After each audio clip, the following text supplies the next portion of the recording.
हमारा जो अभी चैप्टर चल रहा है सीआरपीसी का chapter 33 provision as to bail and bounds, जो कि 436 से लेकर 450 तक डील करता है, जिसमें कि 436 से लेकर 445 तक हमने पढ़ लिया। आज हम वीडियो जानेंगे सीआरपीसी सेक्शन 446 क्या कहता है।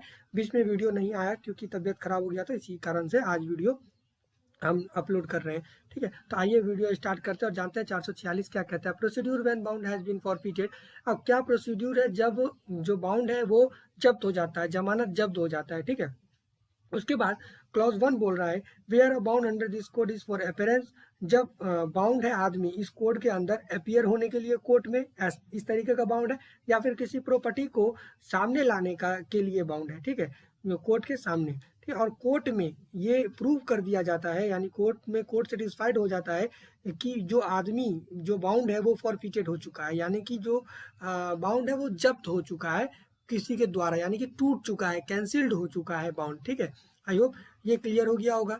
तो ये पहला बताया। ठीक है, जो बाउंड प्रूव करना पड़ेगा कोर्ट के अंदर, आप प्रूव कर देंगे कौन से कोर्ट में, उस कोर्ट में जिस कोर्ट में आप हैं, जिस कोर्ट में आपका प्राइमरी ट्रायल चला था उस कोर्ट में, या फिर जिस कोर्ट को ट्रांसफर कर दिया गया उस कोर्ट में प्रूव करना पड़ेगा कि आपका जो बाउंड है वो जब्त हो चुका है, फॉरफिटेड हो चुका है। और where in respect of any other bound. अब यहाँ पर हमने दो तरह का बाउंड पढ़ा, एक अपीयर होने के लिए, एक प्रॉपर्टी का प्रोटेक्शन करने के लिए। और where in respect of any other bound, किसी अलग तरीके का भी बाउंड हो सकता है। ठीक है, तो इस कोड के तहत, इस कोड के अंदर ही, और वो भी अगर कोर्ट में प्रूव कर दिया जाए कि जो भी बाउंड लिया गया था जिस भी कंडीशन के साथ, वो फॉरफिटेड हो चुका है। किस कोर्ट में? उस कोर्ट में जहां पर ट्रांसफर कर दिया गया केस को, उस कोर्ट में, या तो जिस कोर्ट में केस चल रहा था, पहले चल रहा था उसी कोर्ट में, जिस भी कोर्ट में केस है उस कोर्ट को ये आप प्रूव कर दीजिए कि ये जो फॉरफिटेड हो चुका है जो बाउंड था वो। ठीक है, तो उसके बाद यहाँ पर और एक चीज लिखा है, और of the court of any magistrate of the first class, या तो फर्स्ट क्लास मजिस्ट्रेट के सामने ये प्रूव कर दीजिए कि जो बाउंड है वो फॉरफिटेड हो चुका है। उसके बाद का प्रोसेस क्या है? The court shall record the grounds of such proof and may call upon any person bound by such bound to pay the penalty thereof or to show cause why it should not be paid. इसमें कहा जा रहा है कि अब ऊपर क्या था, हमने आप एक बार ओवरऑल देखिए, ऊपर हमने क्या पढ़ा कि प्रूव करना पड़ेगा कोर्ट के अंदर में, किस कोर्ट में, जिस कोर्ट में आपका केस था, या जिस कोर्ट को आप केस ट्रांसफर हो गया, या फर्स्ट क्लास मजिस्ट्रेट के सामने, अगर आप प्रूव करते हैं कि इस आदमी का जो बाउंड है वो फॉरफिटेड हो चुका है, यानी कि दोष उसमें आ गया। फॉरफिटेड मतलब एक तरह से आप समझिए, आसान भाषा में कैंसिल्ड हो गया। ठीक है, कंडीशन को फुलफिल नहीं करने पर फॉरफिटेड होता है कोई भी बाउंड। ठीक है, तो वो हो गया, ऐसा प्रूव कर देगा आदमी अंदर में, कोर्ट के अंदर में। ठीक है, और उसकी जब प्रूव हो जाएगा तो उसी एविडेंस के ग्राउंड पर, जब प्रूव हुआ उसी ग्राउंड पर वो कॉल करेंगे किसको, जो बाउंड था, जो पर्सन बाउंड था उसको कॉल करेंगे और बोलेंगे कि पेनल्टी दो। अगर पेनल्टी नहीं दोगे तो तुम बताओ कि तुम पेनल्टी क्यों नहीं दोगे, तुम्हें पेनल्टी क्यों नहीं देना चाहिए, ऐसा कोर्ट पूछेगा, या तो पेनल्टी दो। ठीक है, उसी ग्राउंड पे, जिस ग्राउंड पे हमने ऊपर प्रूव किया था कि जो बाउंड है वो फॉरफिटेड हो चुका है। ठीक है, उसके बाद आइए क्लॉज 2 बोलता है, एक्सप्लेनेशन भी सेम चीज बोलता है। उसके बाद 2 बोलता है if sufficient cause is not shown and the penalty is not paid, the court may proceed to recover the same as if such penalty were a fine imposed by it under this code. इसमें कहा जा रहा है कि अब वो आदमी नहीं बता पा रहा है, कोई सफिशिएंट कॉज नहीं दे पा रहा है कि पेनल्टी वो नहीं देगा। ठीक है, उसमें पूछेगा ना कि आप पेनल्टी क्यों नहीं देंगे, वो बता भी नहीं पा रहा और पेनल्टी भी नहीं दे रहा है, तो कोर्ट उससे इस तरीके से रिकवर करेगी जैसे कि उस कोर्ट के द्वारा इस कोड के अंदर फाइन लगाया गया हो। जैसे आप पर कोई एज फाइन लगा देता है ना कि आपको 5,000 का फाइन देना होगा। ठीक है, कोर्ट तो इस तरीके से कोर्ट उससे रिकवर करेगी जैसे कि उसी कोर्ट ने उस पर फाइन लगाया है। ठीक है, आई होप ये क्लियर हो गया होगा। उसके बाद आप इतना समझिए आसान भाषा में कि अगर वो पैसा नहीं देता और कॉज नहीं बता पाता कि क्यों नहीं दे रहा है पैसा, तो कोर्ट अपने कानूनी कार्रवाई करके उससे पैसा लेगा। ठीक है, provided that where such penalty is not paid and can not be recovered in the manner aforesaid, the person so bound as surety shall be liable by order of the court ordering the recovery of the penalty to imprisonment in civil jail for a term which may extend to 6 months। अब दूसरे तरीके से भी वो उससे पैसा नहीं लिया जा रहा है, सब वो जो फाइन देगा वो दूसरे तरीके से भी कोर्ट नहीं ले पा रहा है, तो कोर्ट क्या करेगा, उसको 6 महीने तक का जेल कर देगा। ठीक है, 6 महीने तक का जेल उसको हो सकता है अगर वो पैसा नहीं देता है, काउज भी नहीं बताता है ठीक है, और कोर्ट दूसरे तरीके से उससे पैसा नहीं ले पा रही है, तब जाकर कोर्ट क्या करेगा, उस जो श्योरिटी है, जो श्योरिटी बाउंड था, वो या तो पैसा दे, ठीक है, और या तो फिर 6 महीने का सजा काटे। ठीक है, आई होप ये क्लियर हो गया, ये प्रोवाइडेड दैट में था। थर्ड, द कोर्ट में after recording it reason for doing so remit any portion of the penalty mentioned and enforce payment in part only। और कह रहा है थर्ड में कि अगर कोर्ट चाहे, कोर्ट का ये पावर है, अगर कोर्ट चाहे तो जो भी फाइन है, पेनल्टी है, उसको कम कर सकता है या उसके कुछ पोर्शन को माफ़ कर सकता है। 5,000 है तो उसमें से 500 माफ़ कर सकता है कोर्ट, या फिर 2,000 माफ़ कर सकता है, 4,000 माफ़ कर सकता है। ठीक है, जो भी जितना भी उनको सही लगेगा, लेकिन वो राइटिंग रीज़न यहाँ पे लिखा हुआ after recording it's reason for doing सो, वो ऐसा क्यों कर रहे हैं वो लिखने के बाद वो ऐसा कर सकते हैं। ठीक है, क्लॉज 4 बोल रहा है where a surety to a bound dies before the bound is forfeited, his estate shall be discharged from all liability in respect of the bound. इसमें कहा जा रहा है कि जो फॉरफिटेड होने से पहले, यानी कि जमानत जब्त होने से पहले अगर सियोरिटी मर जाता है तो फिर क्या होगा, तो जो सियोरिटी है वो उस बाउंड से फ्री हो जाता है। ठीक है, वो फ्री हो जाता है, डिस्चार्ज हो जाता है, और उसका प्रॉपर्टी भी डिस्चार्ज हो जाता है। ठीक है, आई होप ये क्लियर हो गया होगा। जब आदमी ही मर गया जो सियोरिटी था, तो फिर तो कुछ बात बचा ही नहीं, तो यहाँ पर वही बात बताया जा रहा है।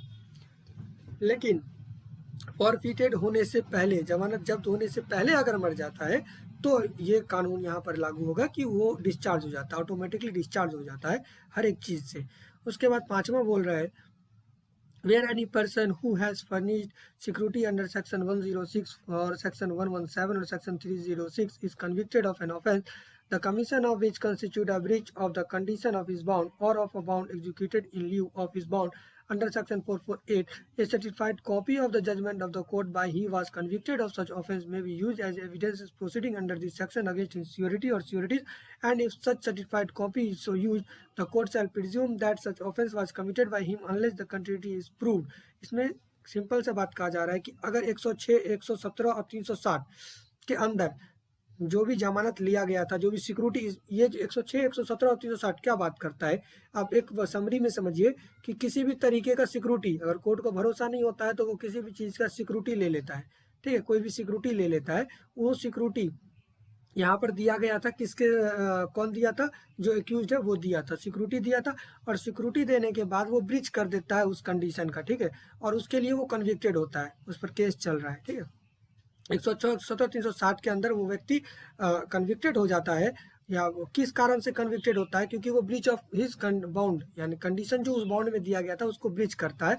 और 448 मतलब माइनर के बारे में बात करता है, ये भी मतलब एक तरह से ये भी एक सिक्योरिटी ही लिया जाता है 448 के अंदर में विथ सियोरिटीज। ठीक है, उसके बाद इस चारों सेक्शंस में अगर कोई सिक्योरिटी दिया जाता है और फिर उसका ब्रीच कर दिया जाता है, ठीक है, तो उसमें एक प्रोसिक्यूशन होगा, यानी कि चार्ज लगेगा, चार्ज लगने के बाद उस पर एक ट्रायल चलेगा, तो उस ट्रायल कॉपी को, उस सर्टिफाइड कॉपी को, जो जजमेंट दिया गया था जिसमें वो कन्विक्टेड हुआ था इस चारों सेक्शंस के अंदर, ठीक है, चारों सेक्शन या किसी एक सेक्शन के अंदर, जो उसका सर्टिफाइड कॉपी है, जजमेंट है, उसको ऐसे यूज किया जाएगा जैसे कि वो दूसरे केस में भी दोषी है।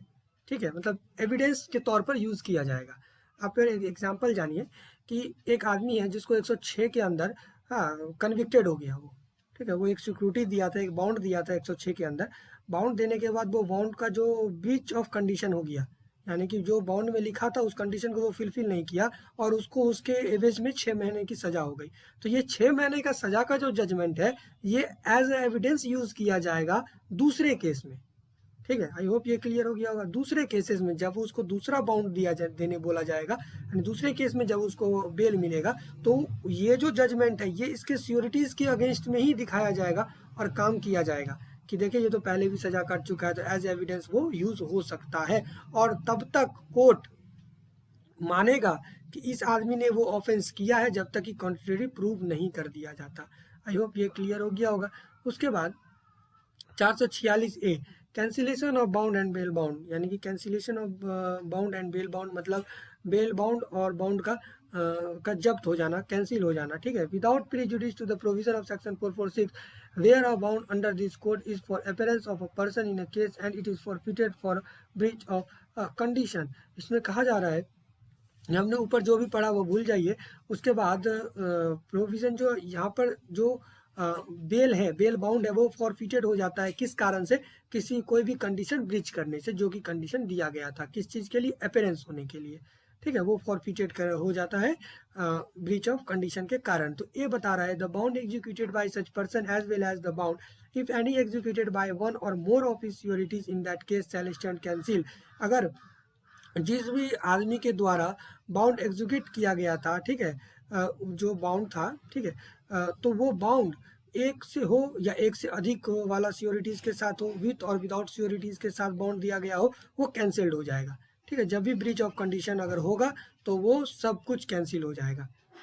बी बोल रहा है thereafter no such person shall be reached only on his on bound, and in that case if the police officer or the court as the case may be for appearance before whom the bound was executed is satisfied that there was no sufficient cause for the failure of the person bound by the bound to compel with its condition।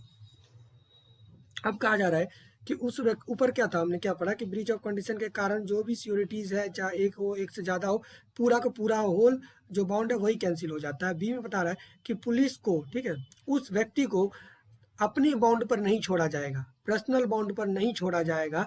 अगर police को ऐसा लगता है कि ये व्यक्ति court के सामने आ सकता था, ठीक है, और कोर्ट सेटिस्फाइड हो जाता है कि कोई भी सफिशिएंट काउज नहीं है इस आदमी का बाउंड को फेल करने का, यानी कि कोई भी ऐसा नेसेसरी नहीं था, इसने जानबूझकर जो बाउंड है उसको फॉरफिट किया है, ठीक है, कंडीशन को कंपेल नहीं किया है, जानबूझकर कोई ऐसा रीजन नहीं था जिसके कारण ऐसा करना इसका मजबूरी हो, ऐसा पुलिस को और कोर्ट को लगता है कि ये जानबूझकर ऐसा किया है, ठीक है, तो उस व्यक्ति को कभी भी अपने बाउंड पर नहीं छोड़ा जाएगा, ऐसा बी बोल रहा है।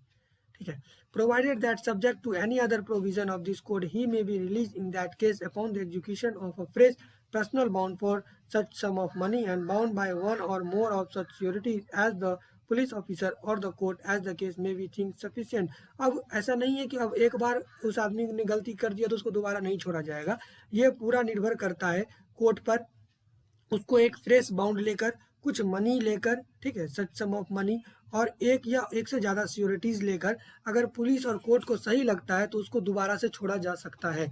आई होप ये क्लियर हो गया होगा। ठीक है, आज का वीडियो यहीं समाप्त होता है। जय हिंद। नेक्स्ट में हम 447, 448, 449, 450 कंप्लीट कर देंगे, यानी कि provision as to bail and bail bound ही कंप्लीट हो जाएगा। उसके बाद हम नया टॉपिक स्टार्ट करेंगे। जय हिंद।